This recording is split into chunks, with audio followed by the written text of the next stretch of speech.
सोलापुरात 2 शाळकरी मुलींचा मृत्यू झाला असून एकीची प्रकृती गंभीर आहे। दूषित पाण्यामुळे मुलींचा मृत्यू झाल्याचा नातेवाईक आणि स्थानिकांचा आरोप आहे। बाबू जगजीवन राम झोपडपट्टीतील ही धक्कादायक घटना आहे। भाजपा आमदार देवेंद्र कोठेंसमोर स्थानिकांनी संताप व्यक्त केलाय। अनेक दिवसांपासून दूषित पाणी पुरवठा होत असल्याचा स्थानिकांचा आरोप आहे। कारवाई करा ना आता यांचे आणखीन काही 10-15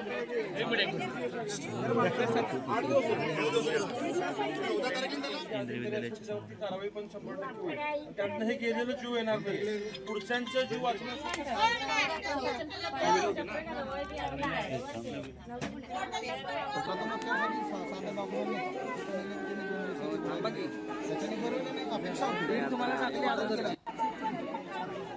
पावसाचं पाणी तर घराघराने शिरतंय। मग आम्ही कोणाकडे जायचं? कोणाकडे गेलं तर पण कोणी आमच्याकडे लक्ष देत नाही। पाऊस थांबल्यावर येतो असं म्हणतात, मग सगळं गेल्यावर आम्ही कुठं जायचं? किती जणांचा मृत्यू झाला? आता इकडे आता दूषित पाणी म्हणजे इथं एक झाला, तिकडे समोरच्या गल्लीत एक झाला, आता अजून एक सिरियस आहे। मग कसं करायचं? मेन चौकात काहीतरी चेंबर मधनं पिण्याची पाईपलाईन गेलेली आहे।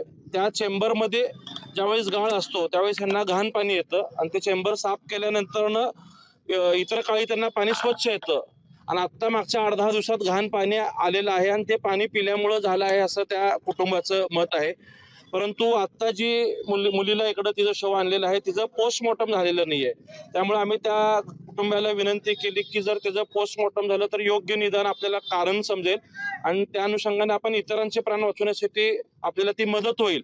महापालिका आयुक्त आणि महापालिका प्रशासनाला आम्ही तशा सूचना केल्यात की महापालिकेची पूर्ण मेडिकल टीम येऊन फक्त या कुटुंबासोबत नाही तर ह्या सगळ्या झोपडपट्टी भागातल्या सगळ्यांची तपासणी होईल। प्रथमदर्शनी तर एकाच कुटुंबामधल्या 2 व्यक्तींचं म्हणजे किंवा 2 मुलींचं मृत्यू झाल्याचं दिसून येतं। त्यामुळं इन्व्हेस्टिगेशन नंतर हेच कळेल की बाबा पाण्यामुळे तो मृत्यू झाला आहे का कुठल्या अन्न खाल्ल्यामुळे मृत्यू झालेला आहे। तर त्या बाबतीमध्ये आमच्या सगळ्या टीम येऊन या ठिकाणी इन्व्हेस्टिगेट करतील।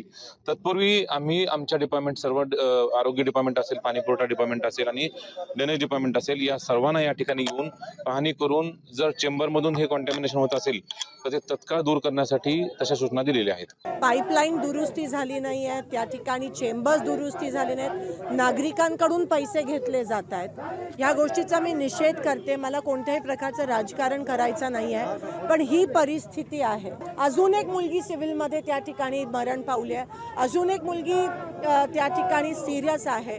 असं जर होत असेल तर आम्ही गप्पा बसणार नाही आणि ह्या मुलींचा सामान्य नागरिकांचा बळी पडत असेल तर सरकारचे डोळे उघडायला पाहिजेत।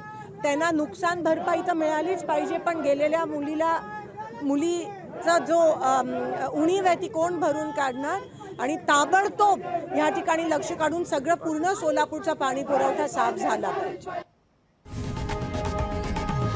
लोकशाही मराठी ऐका, पहा, जागरूक रहा।